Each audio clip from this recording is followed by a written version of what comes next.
Assalamualaikum warahmatullahi wabarakatuh. Perkenalkan, nama saya Ahmad Faris Zaki. Saya dari sekolah SMA 2 Negeri Tambun Selatan, kelas 10-2. Pada video kali ini saya akan membacakan hasil resensi dari buku yang saya baca, yaitu Perang Jogja Barat di Pelataran Sri Manggati, yang bersumber dari e-book Perpusnas Press. Pengarangnya yaitu Taufik Hakim. Tahun terbit 2020, jumlah halaman 96. Penerbitnya yaitu Perpusnas Press e-book. Pembukaannya yaitu buku Perang Jogja karya Taufik Hakim adalah sebuah karya sastra berlatar sejarah yang mengangkat kisah heroik sekaligus tragis dari pertempuran antara keraton Yogyakarta dan pasukan Inggris di bawah pimpinan Jenderal Raffles. Berbeda dengan buku sejarah yang kaku, penulis membalut fakta dengan narasi dramatis, karakter yang kuat, serta emosi yang mendalam yang membuat pembaca larut. Melalui sudut pandang tokoh Mangkudiningrat, seorang pangeran yang terusik nuraninya, pembaca diajak menyaksikan bagaimana konflik kekuasaan, pengkhianatan, dan semangat perlawanan saling berkelindan dalam periode penting sejarah bangsa.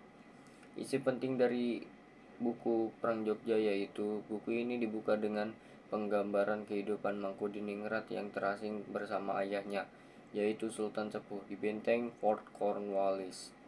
Cerita kemudian bergerak ke puncak konflik, yakni pertempuran sengit antara pasukan Keraton Yogyakarta dan pasukan Inggris Sepoy. Pertempuran terjadi di titik-titik strategis seperti Pagelaran, Sri Manggati, Benteng, dan hingga Tugu. Penulis memaparkan detail medan tempur, senjata, serta strategi yang digunakan kedua belah pihak. Di tengah tumpuan meriam dan granat, muncul sosok Bradjadenta yang digambarkan sebagai prajurit pemberani dan simbol perlawanan rakyat. Namun, heroisme itu tak mampu menahan laju pasukan Inggris. Salah satu faktor utama kekalahan keraton adalah pengkhianatan internal tokoh Nata Kusuma, saudara Sultan Sepuh, bersekongkol dengan Raffles dan membocorkan rahasia pertahanan keraton.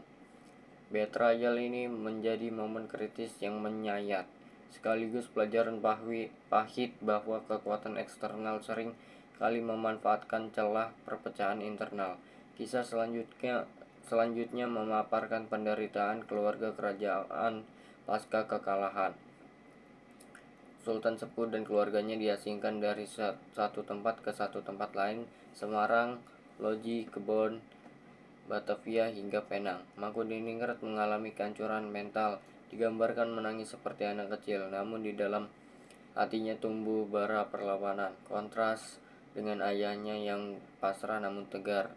Mangkudiningrat menunjukkan semangat untuk balas dendam atas kehinaan yang mereka alami. Buku ini ditutup dengan gambaran pengasingan yang panjang dan melelahkan. Penderitaan fisik berpadu dengan luka batin membuat pembaca merenung akan harga mahal sebuah kekalahan, bukan hanya dalam bentuk hilangnya wilayah, tetapi juga runtuhnya martabat.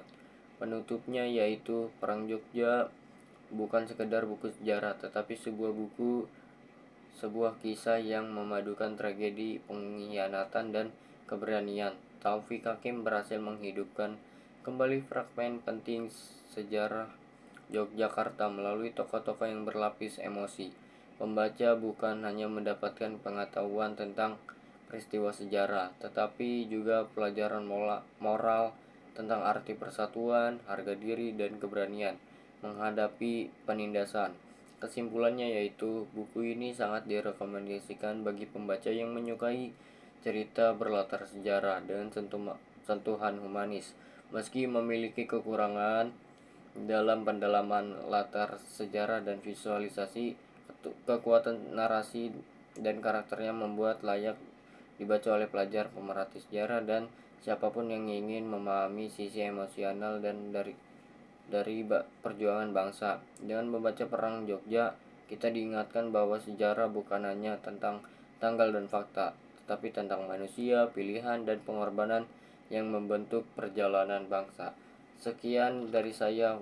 Wassalamualaikum warahmatullahi wabarakatuh.